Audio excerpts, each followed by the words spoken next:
What you think you know about angels is about to be turned upside down. Forget the images of creatures with harps and white wings. We're diving into a world where cherubs have 4 faces and fiery seraphim guard God's throne. This revelation isn't just surprising, it's practically unknown. And what if I told you that angels have more to do with celestial battles and divine protection than playing soothing tunes on clouds? Buckle up, because we're about to unveil secrets that will challenge everything you believed about the heavenly realm, promising to change your view of the spiritual world forever. Are you ready for the truth? Most people have a misconceived perception of celestial beings, at least according to the Bible. Today, we're going to focus on the celestial beings accurately described in the scriptures. But first, let's understand how the vast majority mistakenly visualizes these heavenly entities. Typically, when thinking of celestial beings, the image that comes to many minds is angels depicted as humanoid figures with large feathered wings, often displaying halos and sometimes carrying harps or trumpets. These figures, deeply rooted in the cultural and religious fabric, are generally presented as humanoid beings, adorned with broad feathered wings and radiant halos, and occasionally musical instruments like harps and trumpets. This portrayal has been strongly influenced by Renaissance art, literature, and later, popular culture. Historically, art and literature have played fundamental roles in shaping our understanding and perception of these celestial entities. From the paintings of Raphael and Belli to the verses of John Milton's Paradise Lost, angels have been humanized, making them both accessible and, at the same time, supernatural.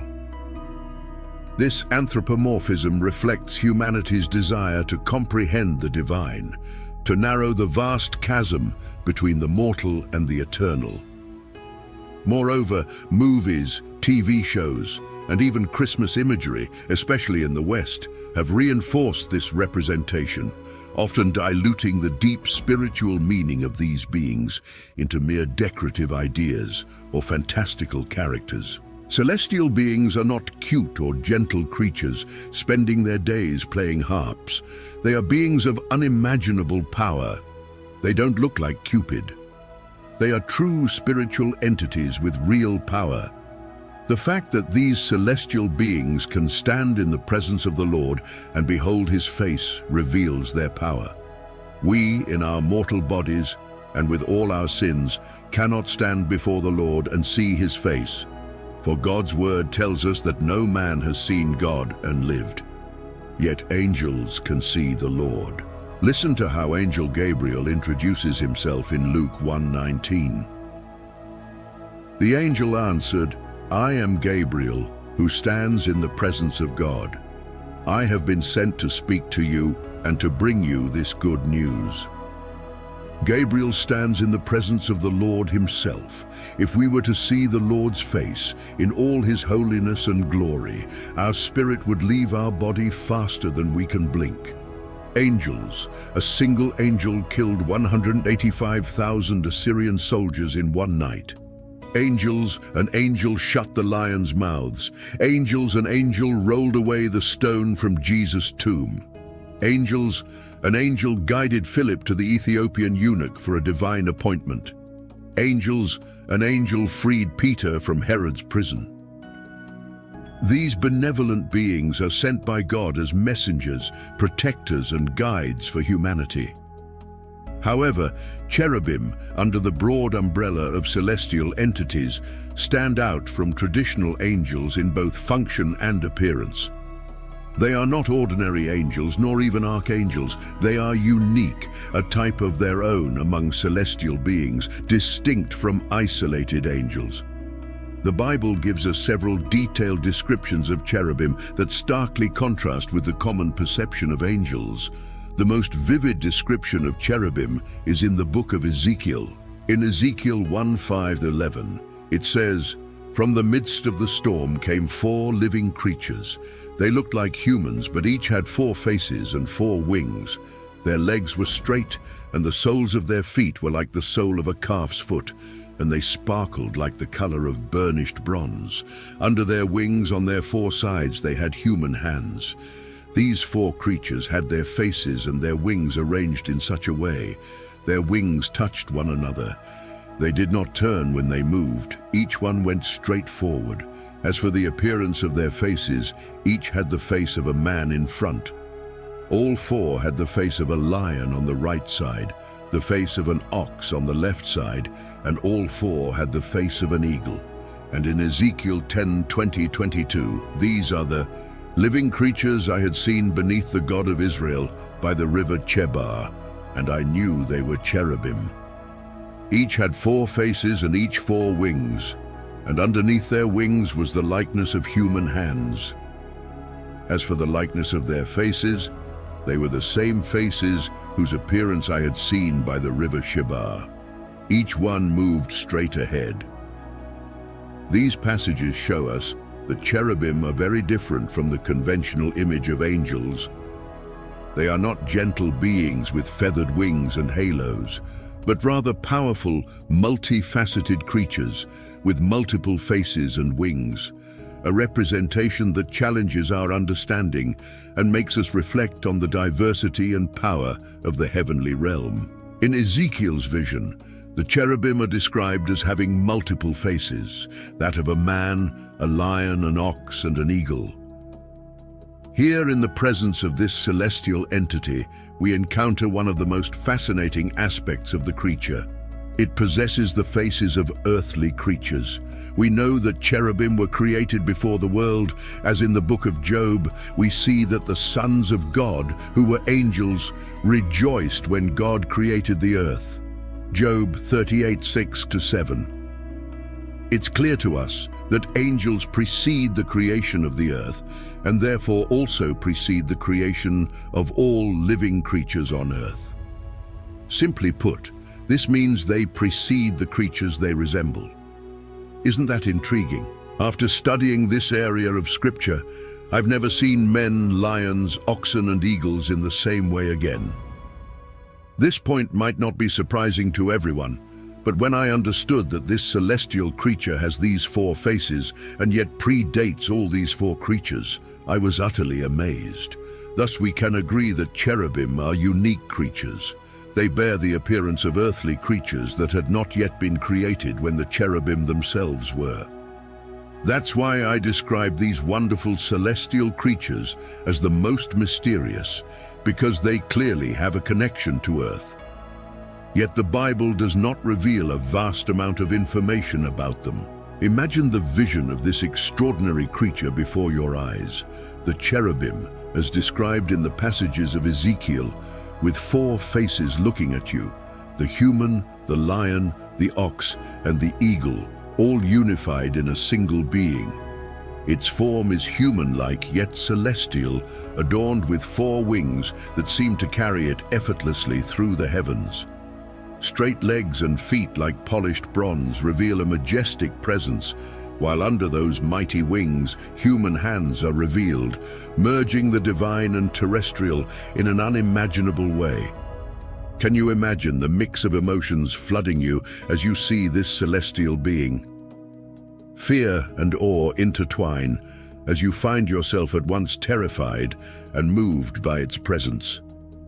The realization of being before a creature of such divine significance humbles your soul, for the cherubim are not ordinary beings. They guard the very presence of the Almighty. Cherubim are a specific type of celestial beings mentioned in the Bible, often associated with angels and considered a high order of angels. However, it's important to note that cherubim and angels are not necessarily interchangeable terms, as not all angels are described as cherubim in the Bible. Cherubim are tasked with guarding the presence of God and serving in celestial worship, being closely associated with the throne of God. On the other hand, angels, in a more general sense, refer to spiritual beings that serve as God's messengers and carry out various tasks according to God's will. The term angel is more broadly used to describe different ranks and functions of celestial beings, including messengers, protectors, and guides. Some angels are named in the Bible, like Michael and Gabriel, and have specific roles in certain biblical events. So while cherubim can be considered a specific type of angel, not all angels are necessarily cherubim. Cherubim have unique characteristics and roles that distinguish them from other angelic beings mentioned in the Bible. In the spiritual realm, there are many celestial beings that we cannot fully comprehend. We know some of them, like the seraphim, burning creatures that stand in the presence of God and shine with holiness. There are also archangels, powerful messengers of God who bring important messages to us. In the Book of Revelation, we see majestic horses in the sky, with one carrying a triumphant rider on a white horse, representing victory and justice. Can you imagine how incredible that vision would be? These celestial beings are incredibly beautiful and powerful. But let's reflect for a moment.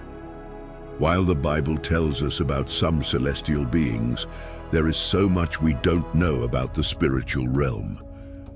Have you ever wondered about other celestial beings that the Bible doesn't mention? Can you imagine the incredible things we will see in heaven? Isaiah 6:1-7 gives us a vision of divine majesty and holiness, where seraphim incessantly worship, proclaiming God's holiness, a testament to his glory that fills the whole earth. Isaiah's vision and his interaction with a seraphim who purifies his lips with a live coal reveals the depth of divine mercy and the transformation that comes from encountering the sacred. The nature and essence of seraphim offer us a profound glimpse into the heavenly realm, revealing aspects of God's character and his interaction with humanity. The term seraphim literally translates to burning or blazing, not only representing their radiant appearance but also symbolizing the passion and intensity of their worship. This fervent zeal for worship is the manifestation of the pure heart's response to the unmatched holiness and majesty of the Almighty. The very fabric of creation, from the galaxies that stretch across the vastness of the cosmos to the intricate design of the human soul, emanates from the profound brilliance of our Creator. It is only fitting, then, that every angel, every celestial being, every corner of the universe, every atom and molecule resounds with songs of worship to the one who spoke them into existence. God, in his unmatched majesty, wonder, and glory, did not merely create the world. He breathed life, purpose, and wonder into it. Such a magnificent creator demands our deepest reverence and unceasing worship. And here we see that, in the heavenly assembly, countless beings recognize and respond to this divine mandate. God deserves to be worshipped. He is worthy of worship. Among this celestial throng of beings we have never seen, the seraphim stand out not just as spectators, but as active participants in this eternal symphony of praise. These luminous beings, with their burning essence, exemplify fervent and pure worship. Their very name, denoting fiery passion, signals the intensity of their devotion. It's as though they were forged from the very flames of worship, embodying a love so deep and pure it can only be described as burning. If these magnificent creatures, so close to the throne of God, are consumed with the desire to worship him, how much more should we, beneficiaries of his grace and love, be drawn to praise and honor the great Creator? In the presence of such inspiring devotion, may our hearts be ignited with the same burning passion to worship and exalt the Lord of all creation. In Isaiah's encounter, a striking feature of these beings is their 6 wings. 2 wings were used to cover their faces, an action not born out of fear, but of deep reverence and respect in the presence of the Holy One. Even the holiest of angels shielded their faces, indicating an acknowledgement of God's unparalleled glory. Another pair of wings was employed to cover their feet. In biblical times, feet were often considered the most contaminated part of the body, as they were continuously in contact with the ground and the dust of the earth. The act of the seraphim covering their feet can be seen as a symbolic gesture of humility, denoting the desire to present nothing tainted before the Lord. The remaining wings served a functional purpose: flight. This denotes not just the ability to move, but readiness. The seraphim are always prepared, always waiting on God, ready to respond immediately to his commands or proclamations. Their constant flight around the throne is a testimony to their vigilant and unceasing service. But it's not just their form and function that capture attention. The vocal exclamation of the seraphim, "Holy, holy, holy is the Lord Almighty, the whole earth is full of his glory," speaks volumes about their primary mission. This is not a casual statement, but a profound and resonant acknowledgement of a fundamental truth. The threefold repetition of the word holy is not merely a literary device. In Hebrew culture, repetition emphasized utmost significance. By declaring God's holiness 3 times, the seraphim magnified God's supreme holiness, a holiness unmatched and unparalleled. Furthermore, the impact of their proclamation is tangibly felt, with the very foundations of the temple shaking. This reaction is not just a physical manifestation, but a spiritual one. It reminds us that true worship, born out of a genuine acknowledgement of the nature of God, has the power to move not just hearts, but the very fabric of our surroundings. The temple filling with smoke in response to their voices underscores again the weight of God's glory. Throughout Scripture, smoke often represents the overwhelming presence of God, a powerful reminder of his majesty and holiness that permeates everything. Just as it was with the Israelites at Mount Sinai, here too the smoke symbolizes a palpable divine presence, a testimony of God's active interaction with his creation. Continuous worship is the essence of the seraphim. Their entire existence revolves around recognizing, revering, and proclaiming the majesty of God. Through them, we gain insight into the heart of true worship. It's not about rituals or routines, but rather a genuine and passionate response to the God of all creation. As we delve deeper into the attributes and roles of the seraphim, we are led to reflect on our own responses to God. The holiness of God and the seraphim's primary purpose of worshipping and declaring the greatness of God prompt us to question, what can we, as humans, learn from these celestial beings about our own relationship with the Creator? A fundamental lesson the seraphim teach us is the essence of true worship. Their worship isn't a periodic activity. It's easy to confine worship to specific moments, places, or events. However, observing the seraphim, we are reminded that worshipping is not just an act, but an attitude of the heart, a continuous acknowledgement of God's sovereignty in every moment of our existence. Furthermore, the humility of the seraphim, despite their grandeur and closeness to God, challenges our human tendencies. We often seek recognition or desire to elevate our status, but these celestial beings, in all their splendor, exemplify the ultimate humility before divine majesty. They serve as a reminder that true greatness lies in recognizing our place before God and serving Him with a humble heart. The act of purification by the seraphim, as seen in Isaiah's experience, is also a profound reflection of God's grace. Just as a seraph purified Isaiah's lips to prepare him for prophetic ministry, God, in His mercy, purifies and prepares us for our unique callings. The seraphim become instruments of God's sanctifying power, demonstrating that when God calls, He also equips and refines. The fiery appearance of the seraphim, resonating with their name, also carries symbolic overtones for the faithful. Fire in the Bible often represents purification and transformation.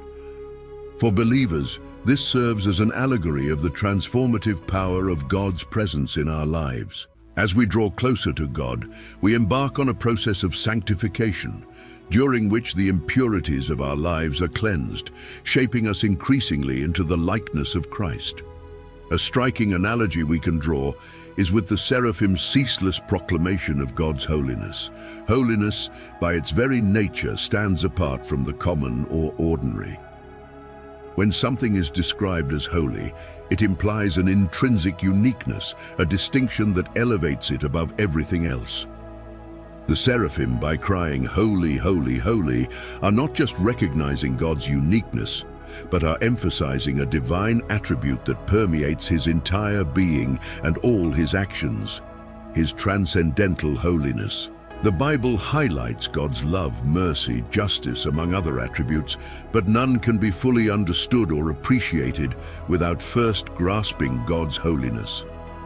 His love is a holy love, not a fickle or changeable affection. His justice is rooted in his holiness, ensuring it is never arbitrary, but always right and pure. Every facet of God's character, every action he undertakes, is deeply intertwined with his holiness. This is the foundation upon which all other attributes rest. The seraphim, who are in the immediate presence of God, understand this deeply. Their declaration is a stark reminder that our perception of God must always start with his holiness. It shapes how we approach him, how we worship him, and how we live in response to him. The Bible tells us, "Be holy, for I am holy." 1 Peter 1:16. This call is not just for moral purity, but to dedicate ourselves to God's purposes, aligning our lives with his character and seeking to reflect his image in the world. God's holiness serves as a beacon that illuminates the darkness of our world and the shadows within our own hearts. It reveals areas in our lives that are inconsistent with his character, driving us toward repentance and transformation. Furthermore, as we internalize the importance of God's holiness, it changes how we view sin. Sin is not just the breaking of a rule. It's an affront to the very nature of a holy God. As the seraphim demonstrate, understanding God's holiness produces a profound sense of reverence and awe.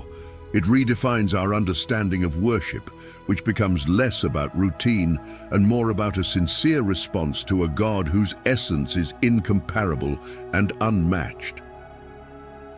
This leads us from passive observance to active worship, aligning our hearts and minds with the rhythms of heaven. To know God is to know his holiness. As we draw closer to the scriptures, pray, partake in worship, and live out our day-to-day lives, may the cry of the seraphim echo in our souls, drawing us nearer to the heart of a holy God and reshaping our lives in the light of his profound holiness. As believers, we are called to be witnesses of God's love and grace. Just as the seraphim incessantly declare God's glory in the heavenly realms, we are tasked with spreading the good news of God's love and salvation on earth. Ultimately, the unwavering focus of the seraphim on God underlines the importance of setting our sights on the eternal rather than the temporal. In a world full of distractions, the seraphim exemplify what it means to have a singular focus on God. They do not waver, get distracted, nor lose sight of their purpose. This constancy serves as inspiration for the faithful to remain steadfast in faith, unshakable in the face of the world's challenges and distractions. In summary, while the seraphim occupy a unique place, they offer us a valuable perspective on the nature of God and how we should relate to him. May we be inspired by their incessant worship and deep understanding of God's holiness, so that our lives reflect this eternal truth and draw us ever closer to the divine heart. As we draw nearer to him, we undergo a process of sanctification, where the impurities of our lives are cleansed, shaping us increasingly into the likeness of Christ. Another striking analogy can be seen in the seraphim's ceaseless proclamation of God's holiness.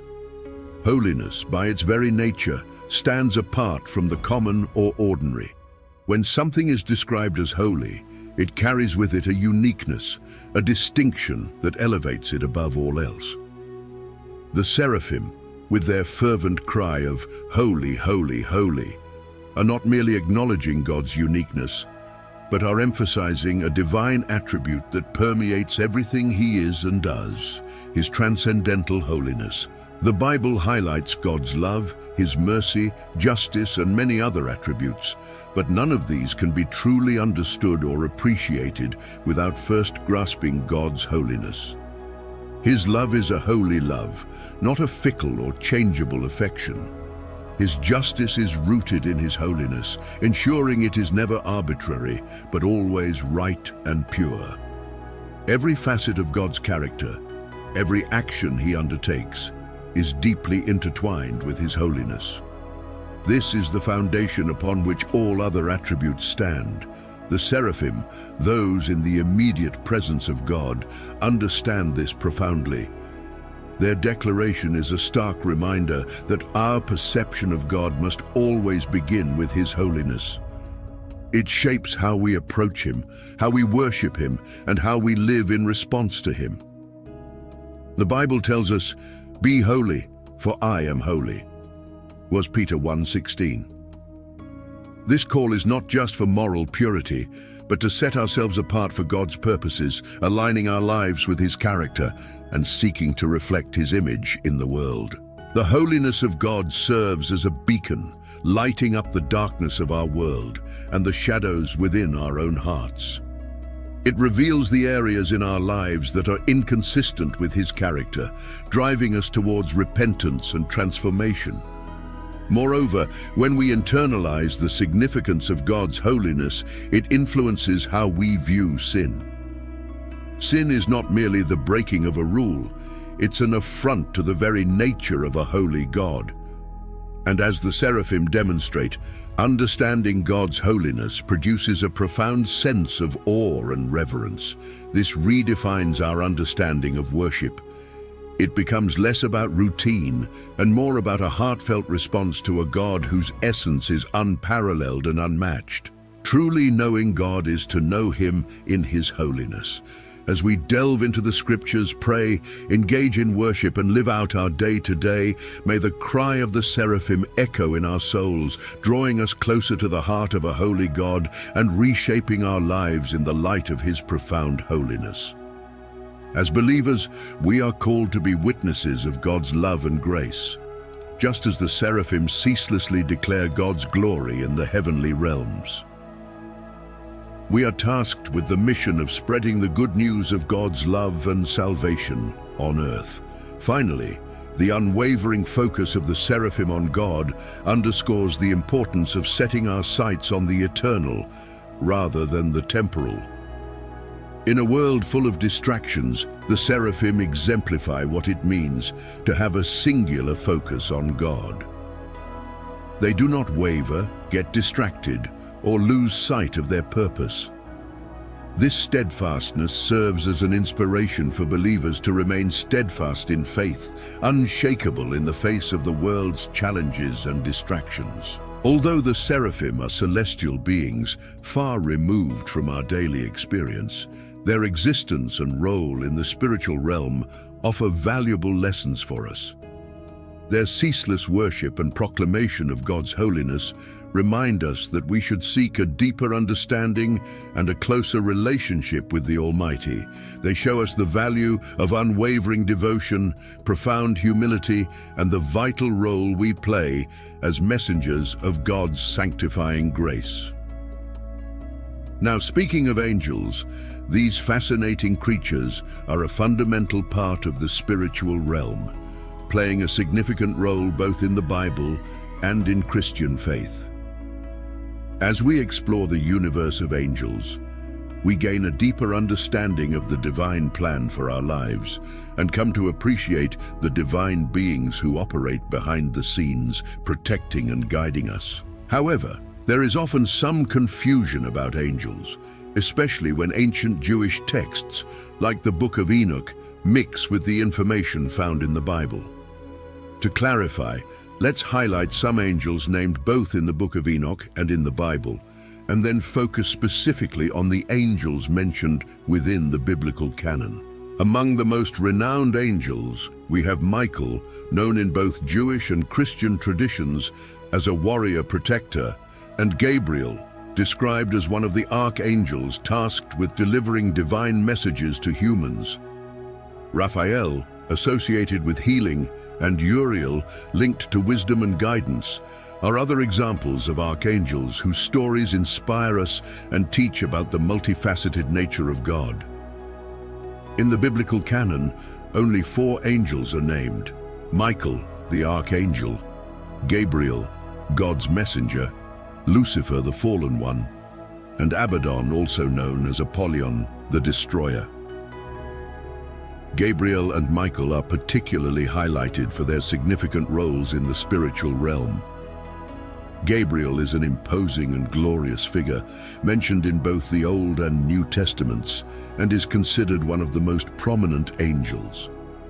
His presence is a reminder of God's power and majesty, operating through heavenly messengers to fulfill his divine plan. In some Christian circles, Gabriel is seen as an archangel, though the Bible never explicitly mentions him in this way. The first time Gabriel appears in the Bible is in the Book of Daniel in the Old Testament. At that time, Daniel was living in Babylon, where the Jews were exiled. In the 8th chapter of Daniel, he has a vision of a ram with 2 horns and a goat with a single horn, but doesn't understand the vision's meaning and prays for an explanation. In response to Daniel's prayer, Gabriel appears and provides him with the interpretation of the vision. Gabriel explains that the ram with 2 horns represents the kings of Media and Persia, while the goat with a single horn represents the king of Greece. Gabriel goes on to describe how the king of Greece will rise to power and conquer the Persian Empire. This encounter with Gabriel highlights his role as God's messenger, tasked with delivering important messages to his people. Gabriel's appearance to Daniel underlines the importance of the vision and its significance for the future of the Israelites, demonstrating that Gabriel is a wonderful and majestic creature. Throughout the Bible, Gabriel is associated with delivering divine messages to God's people, setting the tone for his significant role in the spiritual realm. Gabriel makes another significant appearance in the Book of Daniel, specifically in chapter 9, in response to a prayer made by Daniel. During this encounter, Gabriel provided Daniel with insights and understanding, also referring to the Anointed One, a term used for the Messiah. Then in the New Testament, in the book of Luke, Gabriel visits Mary to announce that she has been chosen by God to bear his Son, Jesus Christ, demonstrating that God is always active in our lives, sometimes sending his messengers to convey important messages. History teaches us that we should be open and receptive to God's messages, even if they challenge our understanding or expectations. God cares for his people and is attentive to us, not being a distant God, but one who is concerned and involved in the lives of his people. Gabriel, by referring to Daniel, Zechariah, and Mary by name, shows us that God knows each of us intimately.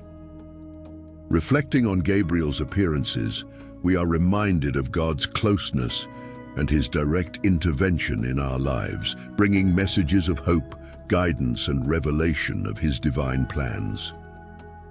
May we welcome these stories as reminders of God's constant love and care for us, inspiring us to live with faith and openness to the divine. What you need to know is that he knows where you are in life. Never forget that. And Gabriel's ministry reveals this wonderful truth to us. In Daniel 10:13, the Archangel Michael is described as one of the chief princes. This phrase suggests that if Michael is one of the chief princes, there are other chief princes about whom the Bible has remained silent. It's a plausible conclusion. Unlike other angels, whose identities are hidden in the Old and New Testament, Michael's name is mentioned almost everywhere he appears in the Bible. The Book of Revelation depicts Michael as a warrior angel. He led the war against Satan and his angels in heaven, and won the battle against them. Revelation 12:7-9 says, "And there was war in heaven. Michael and his angels fought against the dragon. The dragon and his angels fought back, but they were defeated, and there was no longer any place for them in heaven. And the great dragon was thrown down, that ancient serpent who is called the devil and Satan, the deceiver of the whole world. He was thrown down to the earth, and his angels were thrown down with him." Whenever Michael is mentioned in the Bible, he is fighting, battling, or facing off against evil spirits and principalities. He defends the things of God and God's people. This is seen very importantly in the book of Daniel. In the books of the Bible, both Michael and Gabriel are mentioned, but only in Daniel are both cited. Daniel 10:7-13 describes a deep vision that Daniel had, where he was the only one to see it, while those with him did not see, but were overcome with great fear and hid themselves. Daniel was left alone and saw this great vision, losing all his strength. But then a hand touched him, lifting him up. The angel said to him, "O Daniel, man greatly loved, understand the words that I speak to you and stand upright. For now I have been sent to you." And when he had spoken this word, Daniel, trembling, stood up. The angel continued, explaining that from the first day that Daniel set his heart to understand and humble himself before God, his prayers were heard. But the prince of the kingdom of Persia withstood him for 21 days, until Michael, one of the chief princes, came to help him. This reveals that angels have different ranks and roles.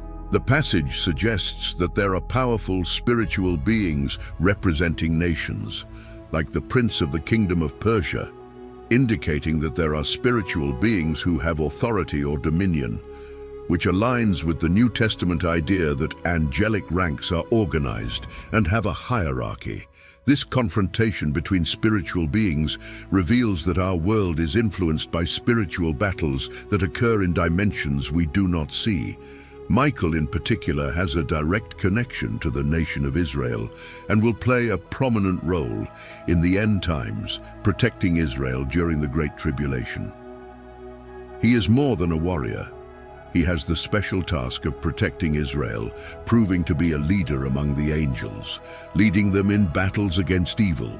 Despite Michael's grandeur and heroism, it's crucial to remember that he is a creation of God, a created being, and should not be worshipped. He is an example of the power and organization of the spiritual realm, but like all creatures, he serves a purpose determined by God.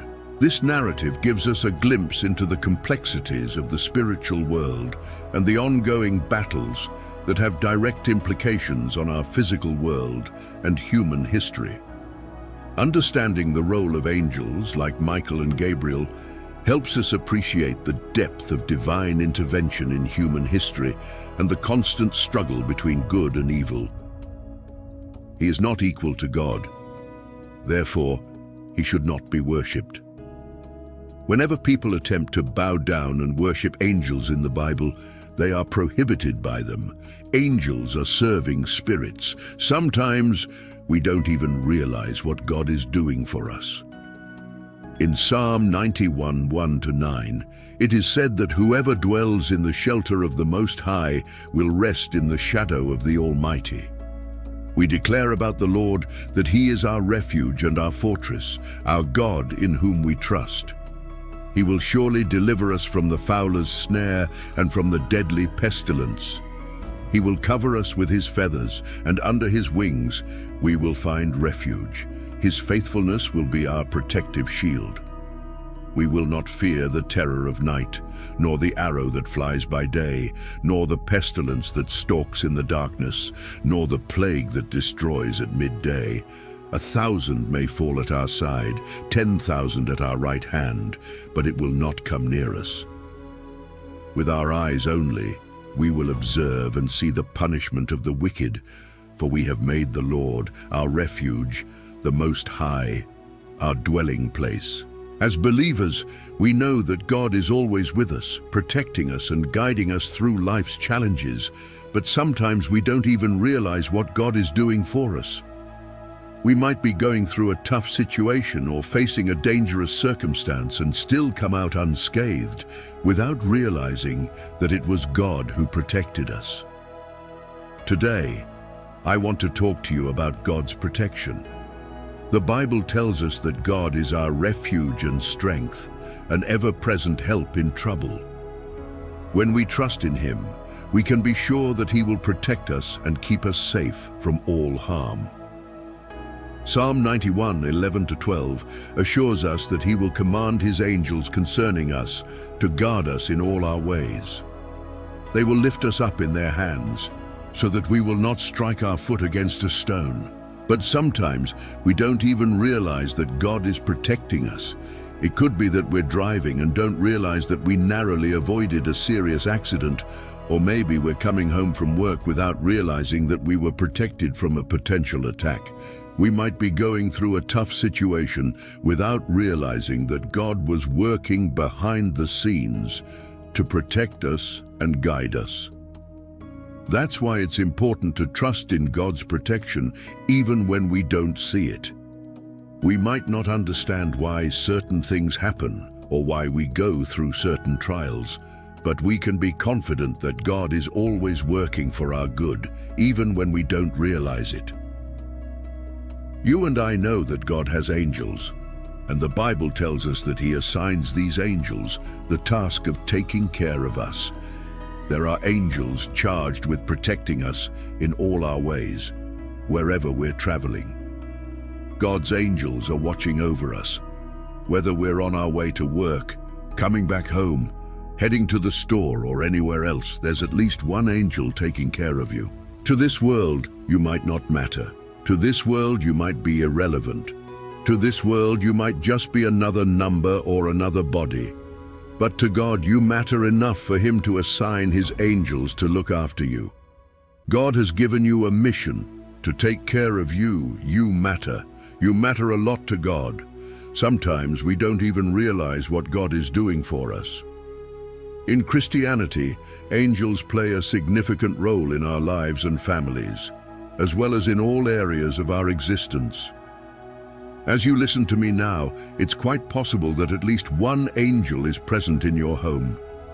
Isn't that wonderful? Psalm 91:11-12 reminds us that God will command His angels concerning us to guard us in all our ways. They will lift us up in their hands so that we will not strike our foot against a stone. Often, we underestimate the angels mentioned in this part of the Bible and don't think about the work they do to keep us safe. We should truly thank God for sending angels to protect us.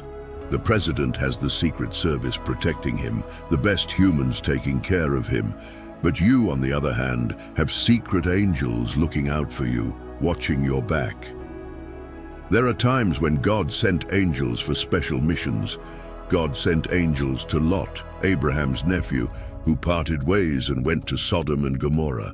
The story I'm going to tell today speaks about the strength of faith and divine protection, elements that have spanned centuries and remain relevant today.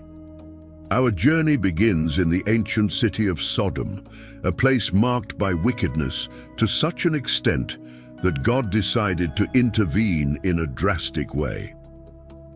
But even in this scenario of judgment, mercy was present through the figure of Lot and his family. One night, two angels visited Sodom and found Lot sitting at the city gate. Upon seeing them, Lot welcomed them with great respect and hospitality, unaware of how crucial this encounter would be. These heavenly messengers had a mission: to lead Lot and his family out of the city before its destruction.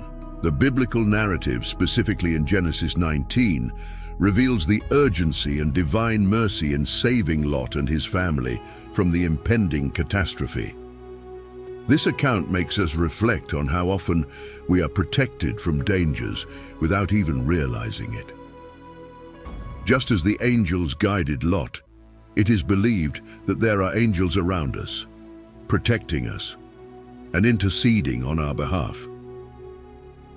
In everyday life, we may not see angels ascending and descending on a heavenly ladder like Jacob did, but the message is clear.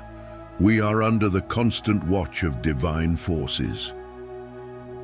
Jesus in Matthew 18:10 reminds us of the importance of not underestimating the smallest among us, for their angels have direct access to the presence of God. This reinforces the idea that each of us has special protection, a guard that accompanies us and keeps us from all evil.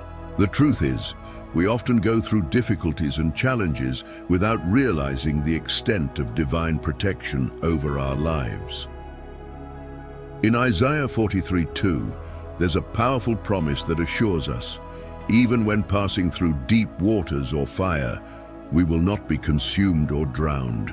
God is with us at every moment, protecting us and guiding us through every obstacle. Romans 8:28 reiterates this promise, assuring us that God works in all circumstances for the good of those who love Him. This is a comforting truth, especially in times when we feel alone or challenged by life's adversities. So if you're going through a tough time, remember that you are not alone. The presence of the Lord is with you, guarding and strengthening you. God invites us to seek refuge and strength in Him, to pour our hearts out in His presence, trusting that He cares for us deeply, as taught in 1 Peter 5:7. Therefore, I encourage you to draw near to God, to seek His presence sincerely. Find a quiet place to talk with Him. Open your heart, share your worries and your dreams. God is always ready to listen, to comfort and to strengthen us. In His presence we can find peace, comfort, and the assurance that no matter what we face, we are not alone. God, with His infinite love and constant protection, is always with us.